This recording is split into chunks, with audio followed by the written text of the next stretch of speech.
Olá, uma ótima noite para você de casa. Está no ar o Aparecida Debate para que você se informe e forme a sua opinião. O Aparecida Debate de hoje abre espaço para falar sobre um problema cada vez mais comum e que já afeta quase 19 milhões de brasileiros: a ansiedade. Sentimento ligado à preocupação, nervosismo e medo intenso. Pode virar um distúrbio quando passa a atrapalhar o nosso dia a dia. E a pandemia do coronavírus fez crescer na população mundial o número de pessoas que sofrem de ansiedade. Aqui no Brasil, pesquisa realizada pelo Ministério da Saúde aponta para um cenário alarmante. 86,5% dos entrevistados se encaixavam em algum tipo de ansiedade patológica.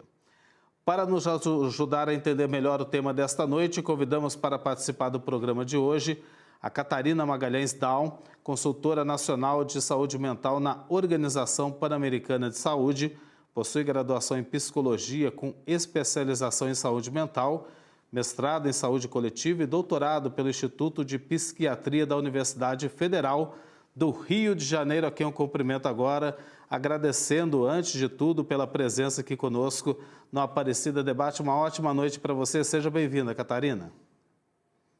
Boa noite, Eduardo. Queria primeiro agradecer o convite para a TV Aparecida para a gente debater um tema tão importante e poder, compartilhar nossas experiências, conhecimentos com os telespectadores aí da TV. Também conosco nessa noite a Mônica Machado, psicóloga com formação em psicanálise e fundadora da clínica Ame-se. Tem pós-graduação em psicanálise e saúde pelo Instituto Israelita de Ensino e Pesquisa Albert Einstein. Atualmente, participa de palestras e debates sobre saúde mental em diversos formatos de mídias, de programas interativos na TV aos podcasts.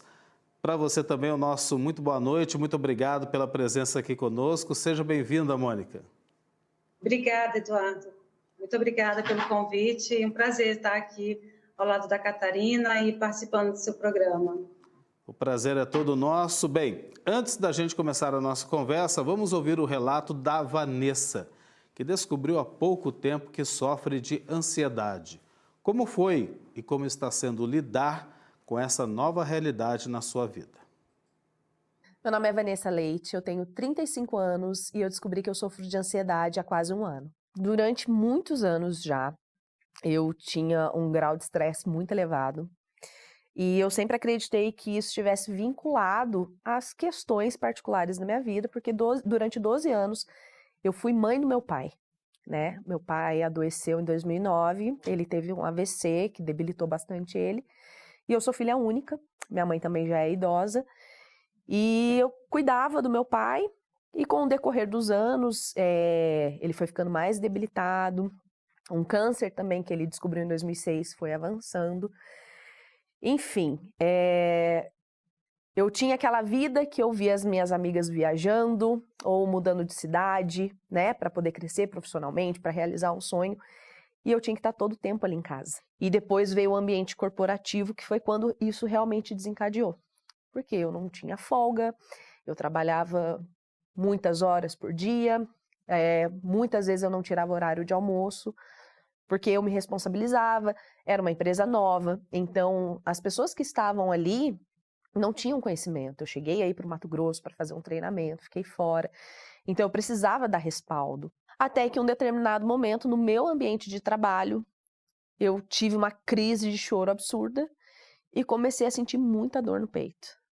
Muita dor no peito, um incômodo, um mal-estar. Quando eu cheguei no hospital, eu estava com a pressão 18/11. Estava altíssima. E daí, quando eles fizeram a minha ficha, o médico veio até de forma muito rápida, ele falou: quantos você tem? Eu falei: 35. Ele falou: você é muito nova para estar com a pressão desse jeito. Aí eu sentei, relatei tudo, ele apoiou na mesa e falou: olha, você está tendo uma crise de ansiedade.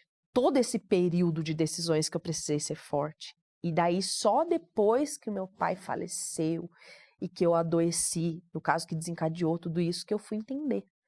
A gente não precisa ser forte o tempo inteiro. Eu quero agradecer primeiro a Vanessa por ter se exposto aqui no Aparecida Debate, porque com certeza ela está ajudando muita gente que às vezes não sabe que sofre de ansiedade, acaba descobrindo da pior maneira, como foi a dela. Muito obrigado pela contribuição, Vanessa. Exatamente isso, né, Catarina, que a gente ouviu o relato da Vanessa, que acaba se manifestando com o problema físico, o problema no corpo, né? E às vezes a gente não sabe que tem ansiedade, mas afinal, a grande pergunta, né? O que é ansiedade? A experiência da Vanessa é muito significativa, acho que retrata bem, né, o que é ansiedade e como que se dá esse processo de evolução, né, de uma experiência que pode vir até ao desenvolvimento de uma experiência de adoecimento mesmo, né. A ansiedade, ela é uma experiência comum, normal, comum à vida humana, né, e ela se manifesta, sobretudo, diante de situações que a gente precisa enfrentar na vida, situações às vezes adversas, como foi o caso da Vanessa, né, de adoecimento, às vezes de perda até de um familiar, ou então outras situações ainda, como desastres socioambientais, e tantas situações adversas que a gente vivencia na nossa vida e que a gente precisa enfrentar.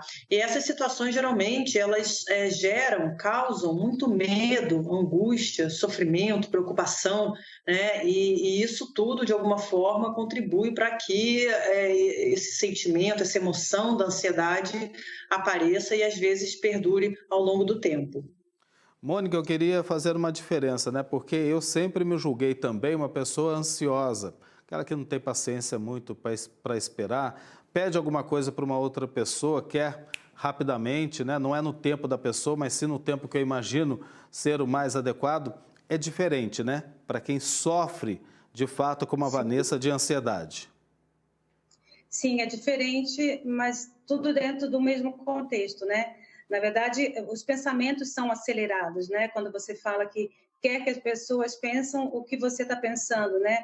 Tenham a mesma atitude. É um pensamento muito acelerado que é diferente de um contexto total de uma crise de ansiedade que vem através de um estresse, né? E a pessoa, ela não dá conta, ela não consegue, muitas vezes paralisa o sintoma, ele chega a paralisar a pessoa através de sintomas fisiológicos, né? Batimentos cardíacos. Então, isso a pessoa adquire ao longo da vida, né? No trauma que ela adquire através da infância, de algum estágio que ela tenha passado, e vem através de angústia. E essa angústia é transformada num estresse, numa crise de ansiedade, numa ansiedade geral, que faz com que a pessoa reviva ali aquele sofrimento devidamente, como se estivesse passando pelo estágio primário do seu sofrimento. E é muito difícil a pessoa localizar essa angústia, porque ninguém sabe de onde vem, né? Não sabe por que estou ansioso, por que eu quero isso agora, por que isso está acontecendo. A Vanessa fala que ela quer cuidar do pai dela, né? Ela precisava cuidar do pai dela, que não era uma situação que muitas pessoas hoje vivem, né? Na pandemia, a gente sofreu isso, tinha que cuidar de muitas pessoas que tinham menos suporte emocional para passar por algumas dificuldades, né? Então, isso gerou esse desconforto geral na sociedade. Catarina, para a gente ajudar quem está acompanhando aqui o Aparecida Debate, às vezes desconhece que sofre de ansiedade, se julga ainda uma pessoa ansiosa, mas não teve essa manifestação, como no caso da Vanessa. Quais os sinais que a gente pode perceber que uma pessoa está sofrendo de ansiedade de fato? Sim, Eduardo. Primeiro, eu queria destacar a importância, né, dessa autoobservação, do autoconhecimento, né, da gente o tempo todo se auto-observar, se autoconhecer e perceber o que está acontecendo conosco mesmo, né. Existem, em geral, digamos assim, 2 tipos de sintomas, né? Então, a gente pode classificar que os quadros ansiosos ou a própria ansiedade têm sintomas físicos, de ordem física, como respiração ofegante, o que a gente na área médica e da saúde chama de hiperventilação, batimentos acelerados, né? Batimentos cardíacos acelerados, ou taquicardia, sudorese, náusea, enfim, tem vários sintomas físicos, né? Mas também tem outros sintomas, que são sintomas que se manifestam na vida subjetiva, sintomas emocionais e até comportamentais. Um deles, por exemplo, a preocupação excessiva, como você já falou no início, né, do programa, inquietação, o pensamento acelerado, que a Mônica acabou de falar, muitas vezes também essa dificuldade de se concentrar, nervosismo, às vezes perturbação também no sono, enfim, tem um conjunto aí de sintomas que gravitam, né, em torno dessa experiência de ansiedade ou para pessoas que têm algum tipo de transtorno mesmo de ansiedade. E tem que parar, né, Catarina, fazer uma autoanálise, porque a gente vive num mundo muito corrido, né? Se a gente não parar, se olhar e se observar por dentro, a gente não consegue também identificar que a gente está sofrendo desse problema, né? Exatamente, essa autoobservação, esse autoconhecimento, a gente perceber o nosso estado de ânimo, o nosso humor, o nosso comportamento, as nossas relações, todo esse contexto de vida, ele é muito importante. Às vezes pessoas externas e pessoas queridas que convivem com a gente até percebem quando nós mesmos estamos passando por algum tipo de mudança de comportamento ou de situação difícil. Então é importantíssimo a gente poder também entender, se autoobservar e também poder ler e escutar esses sinais que vêm do contexto de vida e da nossa rede de relações sociais também. A nossa conversa está só começando hoje, tem muito assunto para a gente colocar aqui em pauta no Aparecida Debate, para que a gente possa também explicar certinho para você que está em casa, a sua família, o que é afinal a ansiedade, como identificar e como tratar. O Aparecida Debate faz uma pausa, volta daqui a pouco para falar sobre a ansiedade e voltamos já.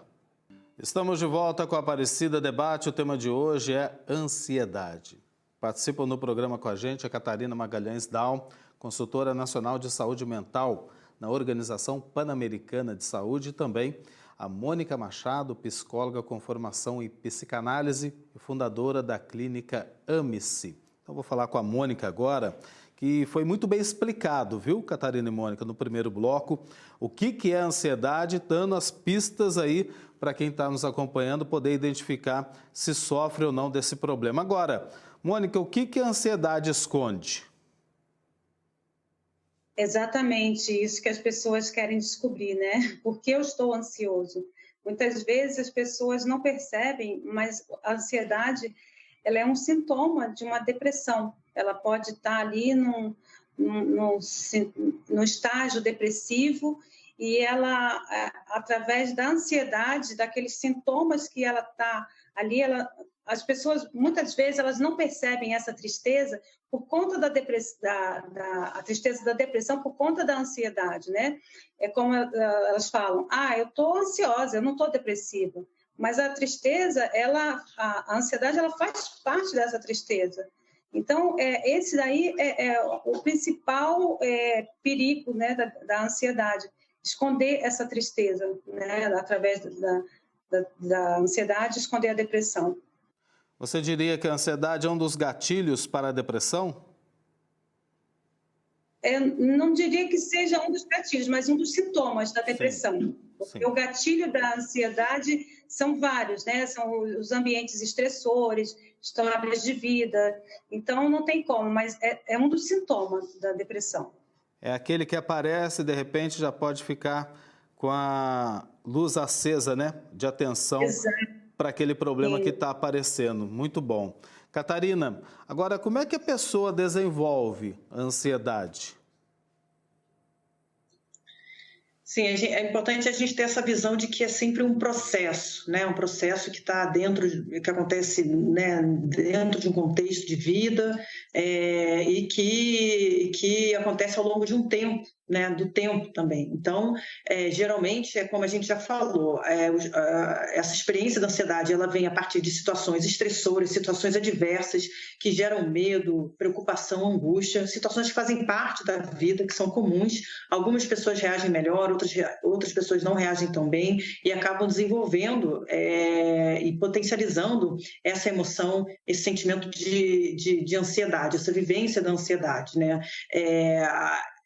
É muito comum que essas experiências perdurem ao longo do tempo, né? E que algumas pessoas não têm tanta resiliência, tanta habilidade para conseguir lidar com essas situações estressantes, para conseguir lidar com a própria emoção e sintomas da ansiedade. Então, é comum que essas experiências se desenvolvam ao longo do tempo, elas tendem, às vezes, a melhorar, desde que as pessoas recebam um suporte adequado, mas às vezes não. E aí é hora de ligar o sinal de alerta, né? Se essa experiência, esses sintomas estão perdurando ao longo do tempo, se já está trazendo prejuízos para a vida cotidiana, né? Para o desenvolvimento das atividades da vida cotidiana, para o trabalho, para as relações sociais, enfim, para a relação afetiva. E aí, quando a ansiedade começa a trazer esses prejuízos para a vida, aí então é importante que a pessoa procure um tratamento especializado, porque é sinal de que algo aí não está indo bem, que ela precisa de ajuda.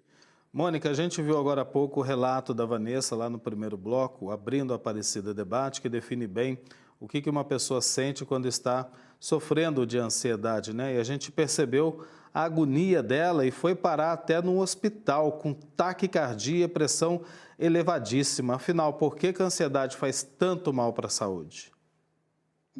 A ansiedade, as pessoas não têm uma noção do que ela pode causar. Na verdade, ela causa a maioria das patologias, né? Elas vêm do organismo, da mente que vai para o organismo, né? E a ansiedade, ela é um sintoma assim fundamental para que as pessoas adoeçam. As pessoas não percebem, mas às vezes os pensamentos que ela está tendo, elas estão deixando ali com que ela sinta numa ansiedade sem perceber. Só em ela pensar algo que ela não consegue resolver, ou uma atitude, ela está em constante cobrança, uma autocobrança que ela tem que resolver, ela tem que produzir, ela tem que fazer. Então, isso com que ela cobra, com que ela está vendo na vida fora dela, não condiz um com o outro. Então, faz com que ela se sinta com mais vontade, mais desejo de realizar, e infundado, né? Não tem o porquê dessa realização, e é quando ela entra num estágio ali máximo e ela não dá conta e vai para o corpo, né? Para o organismo. Catarina, qual a relação da ansiedade com o medo? Essa pergunta é muito importante, Eduardo, porque, em geral, né, a ansiedade, a experiência ou o sintoma da ansiedade, ele vem muito em função da experiência do medo, né? Do medo de que alguma coisa ruim possa acontecer, ou de um medo do futuro, ou de uma preocupação excessiva, né? Então, medo e ansiedade estão muito relacionados. Apesar disso, né, o medo, geralmente, a gente sabe, ele é sempre medo de alguma coisa, né? Então, a gente tem medo de altura, ou medo de escuro, enfim, o medo, ele é uma experiência que ele tem uma localização, que é comum a gente saber do que a gente tem medo. Já a ansiedade, nem sempre a gente tem essa clareza, a gente consegue localizar, e aí é importante ter um trabalho também, um trabalho de autoconhecimento, tratamento, para poder entender aí a origem, de onde vem essa experiência da ansiedade, esse sintoma da ansiedade, e que isso possa ser, de alguma forma, esclarecido e conhecido para que, então, a pessoa possa superar, né, e entender e compreender qual é a origem dessa experiência. Mas é muito comum que os quadros ansiosos, né, o transtorno de ansiedade se desenvolvam a partir dessas experiências e de situações adversas, estressantes, que muitas vezes geram medo e ansiedade ou até o pânico. Esse medo, só para esclarecer, Catarina, ele faz disparar a ansiedade. Por exemplo, tem uma pessoa que tem medo de altura, e quando ela vê que ela é obrigada a subir numa escada, numa montanha, que seja, num prédio alto, a hora que ela vai subir, ela já fica ansiosa. Seria isso? Dispara o coração? É por aí?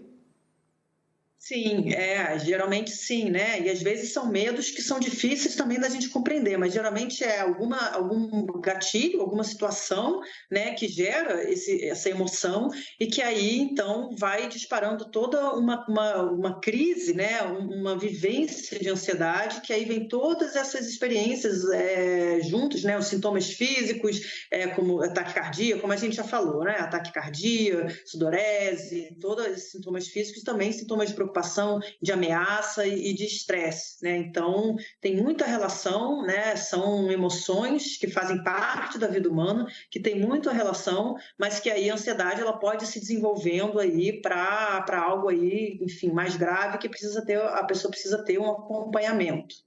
Mônica, eu quero trazer, a Catarina acabou de falar, essa palavrinha que se tornou tão comum nos últimos tempos e principalmente durante a pandemia. Aliás, pandemia a gente vai falar daqui a pouquinho. Qual que é a diferença da ansiedade para o estresse?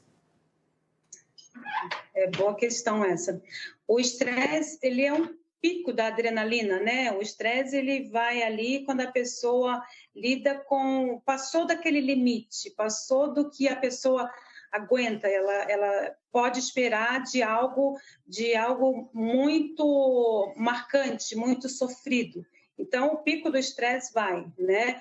Aí a ansiedade, ela entra em vários sintomas, né? A partir desse estresse, né? Desse pico de adrenalina, ela desencadeia ali a ansiedade, onde vem vários sintomas no corpo físico, o medo, né? Como a Catarina estava falando do medo. O medo, às vezes, na ansiedade, ele é totalmente inconsciente. É como ela falou, tem os gatilhos, né? E, às vezes, esses gatilhos, as pessoas... O gatilho é o medo da altura. Mas o que faz ela ter esse gatilho quando ela se vê com medo da altura? Né? O que remete a ela a isso?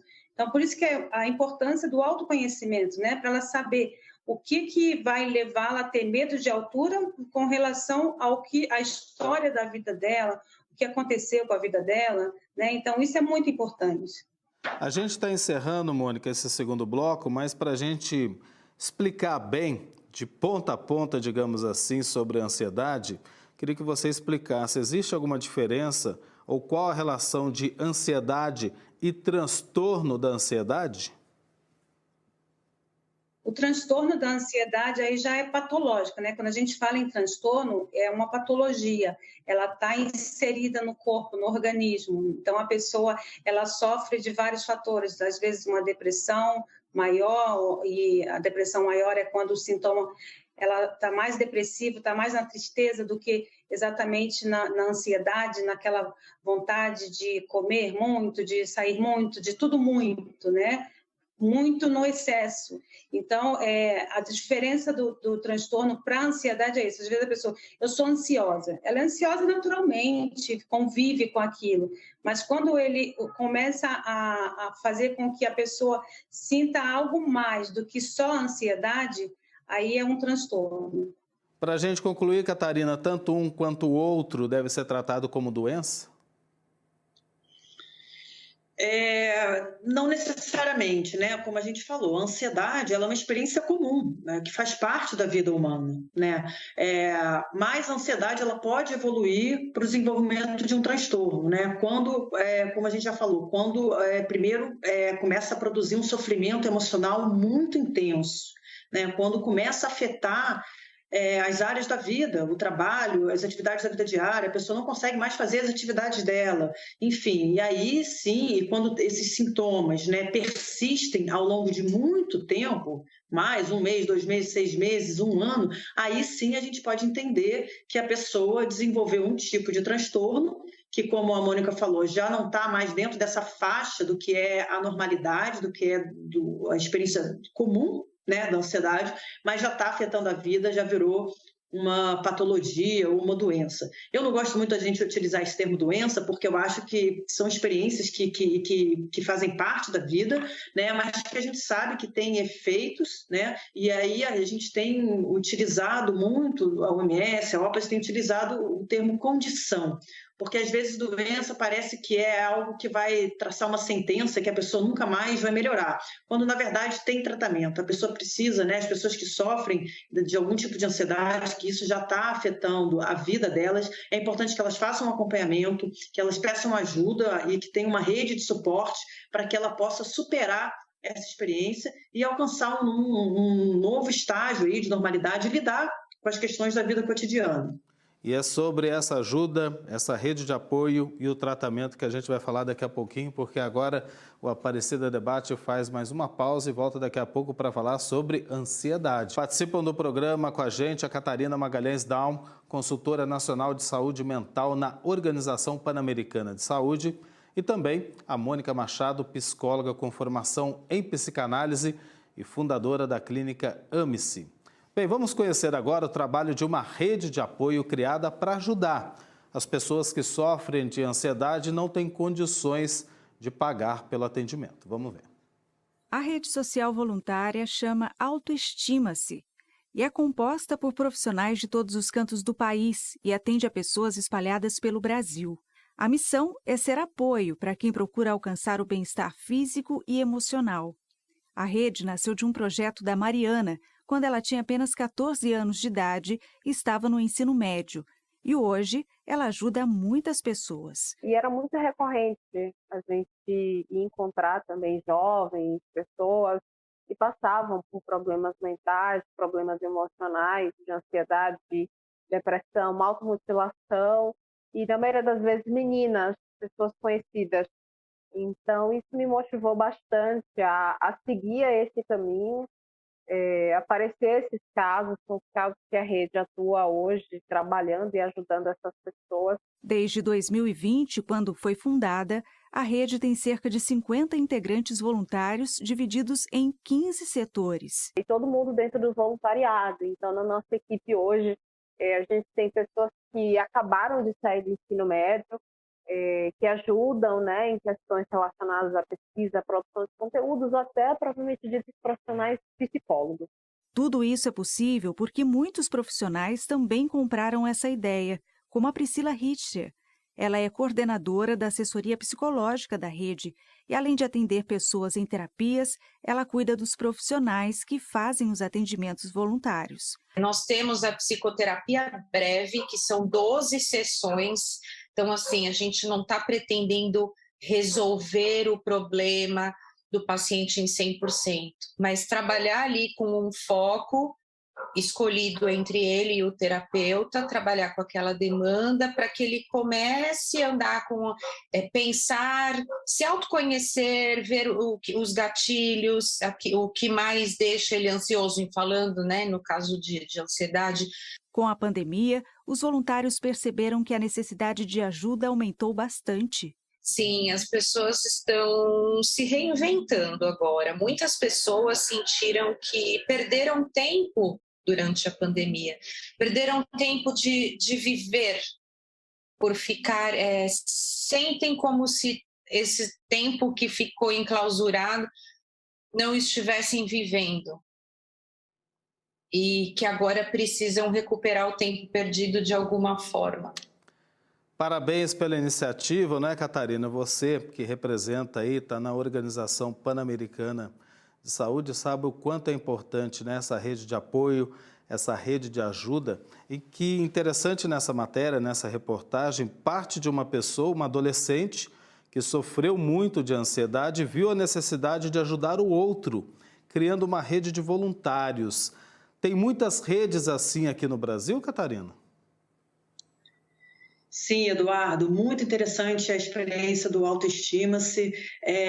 A gente vem trabalhando, né, dentro de uma perspectiva, o OMS, a OPAS vem trabalhando dentro de uma perspectiva de que é importante, sim, fortalecer a assistência à saúde mental, fortalecer a assistência à saúde mental oferecida no SUS, enfim, o tratamento, mas esse nível, essa camada, né, enfim, de redes de apoio, né, essa camada comunitária, essa esfera das redes de apoio sociais, comunitárias, redes de ajuda mútua, de apoio mútuo entre pessoas que vivenciam a experiência, já superaram ou melhoraram e podem ajudar outras pessoas que estão vivenciando experiências similares, ela é muito poderosa. Então, a gente vem trabalhando, a OMS, a OPAS vem trabalhando muito nesse sentido, de fortalecer essas redes de apoio. Elas têm um poder muito grande de superação, de recuperação, de solidariedade, e a gente deve trabalhar nesse sentido, de fortalecer essas redes, de criar espaços e ambientes de troca. Na pandemia, isso aconteceu de forma virtual, a gente não podia se encontrar, né, pessoalmente, nesses grupos de ajuda e suporte mútuo,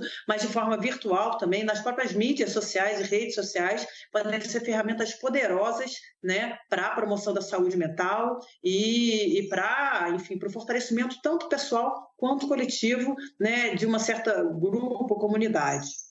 Mônica, eu destaco 2 pontos aí também nessa iniciativa do Autoestima-se, que a gente destacou aqui nessa reportagem, que é, primeiro, o envolvimento de voluntários, são pessoas que estão doando o seu tempo para ajudar o outro. Eu acho isso muito bonito, não só na questão da saúde mental, como em tantas outras áreas em que há muitas pessoas necessitadas desse apoio.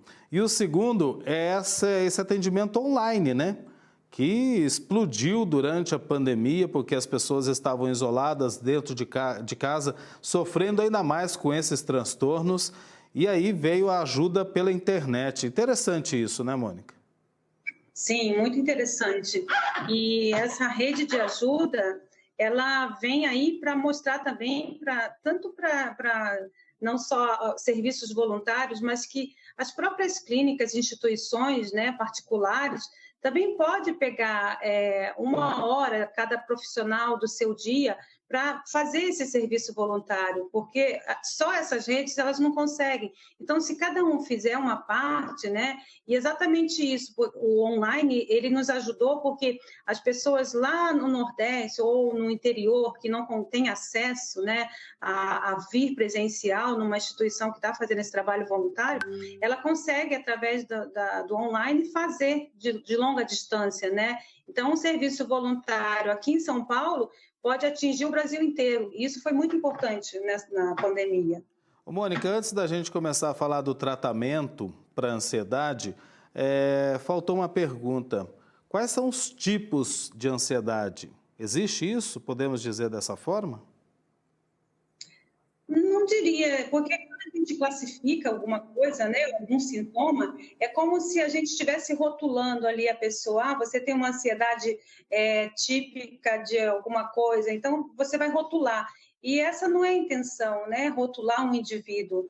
A ansiedade, ela está ali, e é para ser tratado o sintoma da ansiedade, né, que causa a ansiedade.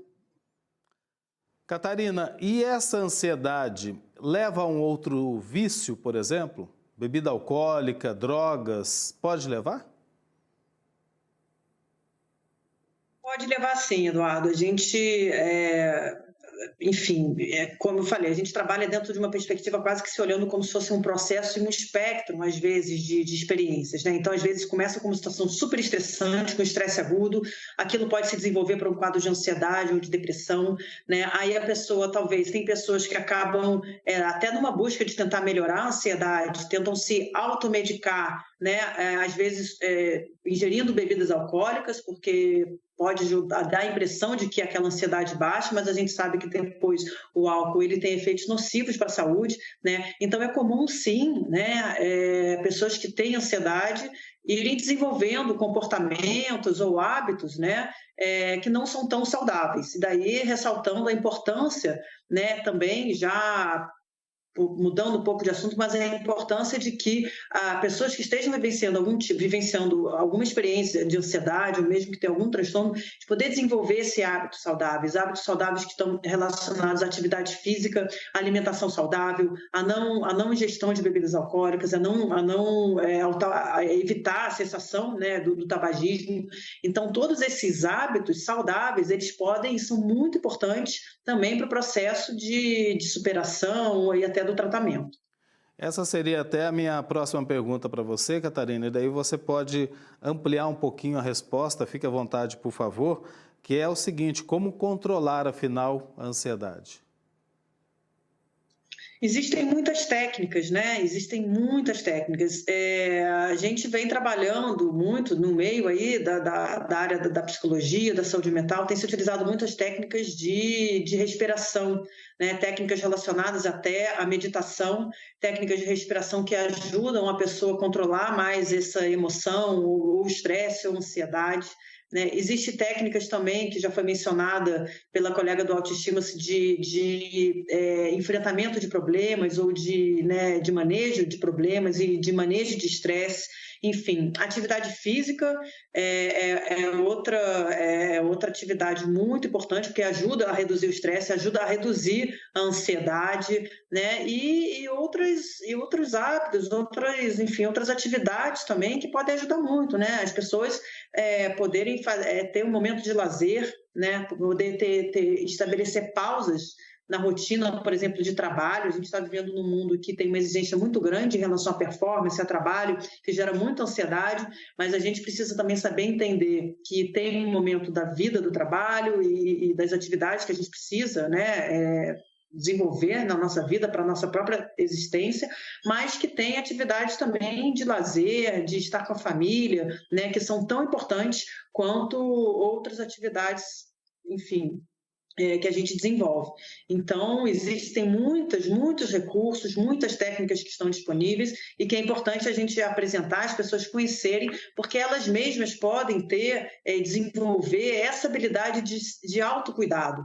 É claro que para quem precisa, né, para quem já está numa situação de maior gravidade ou de vivenciar um transtorno de ansiedade ou a própria ansiedade ao longo do tempo, que isso já está trazendo prejuízo para a vida dela, é importante que pessoas tenham acesso ao tratamento especializado. Mas é tão importante, além do tratamento, é tão importante também a pessoa ter uma rede de apoio, a pessoa desenvolver desenvolver essas habilidades para lidar melhor com as situações de estresse, com as situações adversas da vida, poder fazer outras atividades também que ajudam muito na promoção do bem-estar e da saúde mental. Eu preciso fazer mais uma pausa para a gente ir para o nosso último bloco. Olha, a conversa, quando ela é boa, ela voa, eu costumo dizer isso, mas eu já deixo a pergunta também para a Mônica, se ela quiser acrescentar na volta do próximo bloco, como controlar essa ansiedade, dar mais sugestões para quem está em casa, sofre de ansiedade ou não sabe, ou tem um amigo que sofre e quer ajudar. A gente estabelece aqui também uma rede de apoio, daqui a pouquinho. O Aparecida Debate faz mais uma pausa e volta daqui a pouco para falar sobre ansiedade. Estamos de volta com o Aparecida Debate. O tema de hoje é ansiedade. Participam do programa com a gente a Catarina Magalhães Daum, consultora nacional de saúde mental na Organização Pan-Americana de Saúde, e também a Mônica Machado, psicóloga com formação em psicanálise, fundadora da clínica Ame-se. Mônica, então é com você agora. Se você quer acrescentar algo a mais, alguma dica até, alguma sugestão sobre como controlar a ansiedade. Controlar a ansiedade seria uma coisa que todos querem, né, quando tem ansiedade, e é o mais difícil. Mas eu diria que pode fazer alguma coisa para que não torne, né, porque a ansiedade, às vezes, ela é funcional. Quando você tira a ansiedade de uma pessoa que ela precisa daquilo para se mover, para viver, para se reinventar, então aí a pessoa adoece. Então, o equilíbrio da ansiedade, eu diria, que seria a pessoa buscar mais prazeres na vida, não se cobrar tanto com o que deve fazer, né? Viver mais o presente é uma forma também, porque o ansioso ele está sempre preocupado com o futuro, ele está sempre vendo se tem um problema resolvido, ele já arruma outro problema no futuro. Então, vivenciar o presente, porque o vivenciar o presente é uma forma também de evitar que a ansiedade ela se transforme em pensamentos negativos, né? Que são os pensamentos negativos que fazem com que as pessoas tornem a vida mais agitada, mais estressante. Então, esse evitamento de pensamentos e transformar a vida em prazeres, coisas pequenas em prazeres, né, lazer, isso faz com que a pessoa tenha uma ansiedade equilibrada e saudável. Catarina, para quem está sofrendo de ansiedade, como é que é o tratamento? É a base de remédio ou terapia, ou os dois juntos?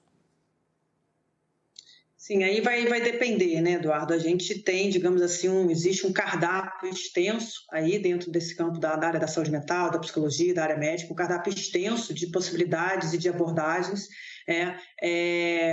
Existem a possibilidade da pessoa fazer algum tipo de atendimento psicológico, terapia ou outras terapêuticas.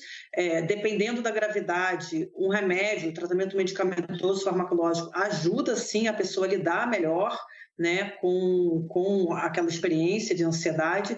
E existem também outras técnicas e outras atividades que podem também ir se incorporando ao tratamento, que são complementares, ou também práticas alternativas. Então, por exemplo, grupos de ajuda e suporte mútuo também podem ajudar, como a gente viu, práticas integrativas e complementares também podem ajudar, às vezes tratamentos ou práticas do tipo de meditação, yoga, enfim, Tai Chi Chuan, né?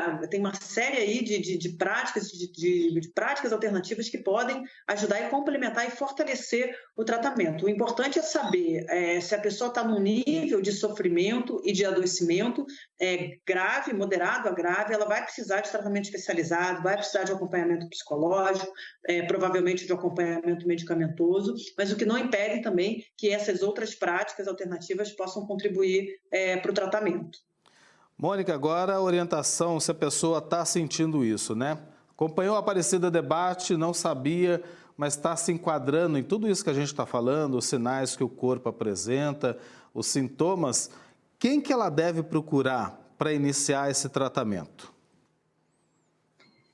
A pessoa, quando ela sente que ela já está com um sintoma de ansiedade, ela já não está conseguindo organizar os pensamentos, ela deve buscar ajuda numa instituição mais próxima ou que ela tenha acesso. No caso, a gente fala sempre buscar um psicólogo, né, ou um médico de confiança, talvez um profissional que seja um braço da medicina ou da psicologia, o que ela tenha acesso, porque o profissional que vai ajudá-la vai ser o psicólogo, né, nesse caso inicial, para organizar pensamentos, e até encaminhar para qual o grau de ansiedade que ela esteja sofrendo, o psicólogo ele pode encaminhá-la para o psiquiatra, ou neuro, ou um médico de outro que não seja da saúde mental.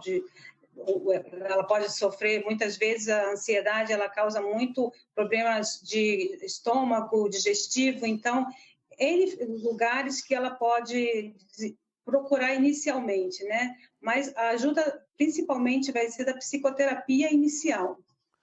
Ô, Catarina, mas tem que procurar ajuda, né? E aqui a gente volta a falar da automedicação. Chegar numa farmácia, falar que está sofrendo de ansiedade, de repente, sem receita, vai pegar um remédio que mal sabe qual é o efeito que vai fazer, perigoso, pode agravar ainda mais o problema, né? Com certeza, Eduardo, é um risco, né? Então a gente quer reforçar aqui a importância da pessoa buscar ajuda. E é como a Mônica falou, buscar ajuda, às vezes, com a primeira pessoa que está ali para nos ajudar, para acolher, para escutar. Pode ser até um familiar, mas, sobretudo, é importante que se a pessoa já chegou nesse nível de tamanho sofrimento psíquico, né? De comprometimento aí das atividades da vida cotidiana, do funcionamento social, é importante que procure qualquer profissional da saúde. Um profissional da saúde que possa estar, um profissional que não seja da área da saúde mental, mas que, por ser um profissional da saúde, ele tem como reconhecer e tem como fazer esse referenciamento, esse encaminhamento para a área especializada da psicologia, da saúde mental ou da psiquiatria, né? Então, o importante é a pessoa pedir ajuda, né? Sair daquele ciclo, daquele estado de inatividade, de inércia, às vezes, de paralisia, que às vezes acontece, ou de não reconhecimento de que ela está sofrendo. Então, por isso, primeiro, o autoconhecimento, a pessoa poder reconhecer que tem algo ali que não está normal, que não vai bem, e aí buscar ajuda, seja com um familiar, com uma pessoa da comunidade, com o do ciclo social e, principalmente, com uma profissional da saúde. Ô, Mônica, vamos falar então da pandemia, né? Esse momento que a gente praticamente parou por 2 anos, muita gente confinado dentro de casa, a gente acabou tendo que abrir mão dos relacionamentos sociais, digamos assim, né? Convívio com outras pessoas, e daí fez aumentar o número de pessoas que sofrem de ansiedade ou que sofriam e não sabiam. Por que, afinal, aconteceu tudo isso, Mônica, na sua opinião? Não tem como falar de pandemia sem falar de ansiedade e vice-versa, né? Na verdade, as pessoas, elas já sofriam, né? Algumas pessoas já sofriam de ansiedade, mas aí elas se deram conta quando elas ficaram trancadas dentro de casa, sem poder fazer nada, né? Que elas vinham fazendo no decorrer da vida, e elas deram conta que aquilo era um um comportamento que não era saudável, né? Muitas pessoas, elas têm o lado bom da ansiedade, da pandemia, e tem o lado ruim também, né? Vamos dizer assim, que a pandemia também a gente tem que aproveitar que muitas pessoas descobriram-se ansiosas por conta disso, né? De estar ali no dia a dia e ver que a vida dela não era saudável, e quando ela se dá conta que ela pode fazer tudo aquilo e ainda ter uma vida de prazer, de família, né, com pessoas que gostam, estar sempre ali ao lado, então isso foi bom.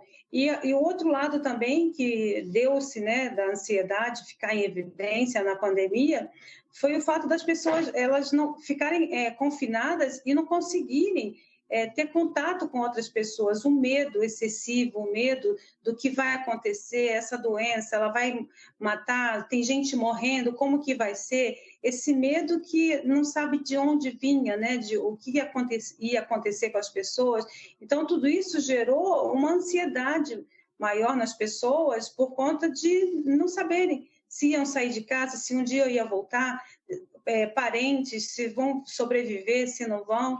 Então, e o dia a dia da pessoa, ela não saía, ela trabalhava o dia inteiro dentro do mesmo lugar que ela ia dormir. Então, isso ela não saía daquele movimento, né? Ela não tinha um descanso. Então, isso tudo gerou muita ansiedade. E que bom, né? Que a gente, com a vacinação, a gente está conseguindo retomar a nossa vida de volta e quem sabe a gente possa ter uma saúde mental bem melhor. Eu tenho um pouquinho de tempo só, eu vou pedir para que vocês encerrem o programa com essa pergunta e uma mensagem positiva para quem está acompanhando a Aparecida Debate. Rapidinho, Catarina, é possível conviver com ansiedade? É possível sim, é possível, ela, como a gente falou, é uma experiência comum à vida humana, é possível a gente conviver e a gente lidar melhor com ela, a gente criar estratégias para lidar melhor com a ansiedade. Fica essa mensagem positiva, né, Mônica? Dá para conviver, né? Sim, dá para conviver, criar estratégias é muito importante, é isso aí. Que bom. O Aparecida Debate está terminando agora, falamos hoje sobre ansiedade, um problema cada vez mais comum e que já afeta quase 19 milhões de brasileiros. Sentimento ligado à preocupação, nervosismo e medo intenso. Pode virar um distúrbio quando passa a atrapalhar o nosso dia a dia. A pandemia do coronavírus, como acabamos de ver, fez crescer na população mundial o número de pessoas que sofrem de ansiedade. Aqui no Brasil, pesquisa realizada pelo Ministério da Saúde aponta para o cenário alarmante. 86,5% dos entrevistados se encaixavam em algum tipo de ansiedade patológica. Contamos com a participação via internet hoje da Catarina Magalhães Daum, consultora nacional de saúde mental na Organização Pan-Americana de Saúde, possui graduação em psicologia com especialização em saúde mental, mestrado em saúde coletiva e doutorado pelo Instituto de Psiquiatria da Universidade Federal do Rio de Janeiro, a quem eu agradeço muito a presença hoje, contribuiu demais para o Aparecida Debate. Uma ótima noite para você. Também a Mônica Machado, psicóloga com formação em psicanálise e fundadora da clínica AMICE, tem pós-graduação em psicanálise e saúde pelo Instituto Israelita de Ensino e Pesquisa Albert Einstein. Atualmente participa de palestras e debates sobre saúde mental em diversos formatos de mídias, de programas interativos na TV aos podcasts. Também agradeço muito, contribuiu muito, viu, Mônica, para o nosso programa hoje. Muito obrigado, uma ótima noite para você. E se você quiser rever esse programa, até mesmo compartilhar com a sua família e amigos, acesse o canal da TV Aparecida no YouTube. Quando fizer comentários em nossas publicações, utilize a hashtag Aparecida Debate, que volta na próxima terça-feira. Boa noite para você, um ótimo descanso, até lá.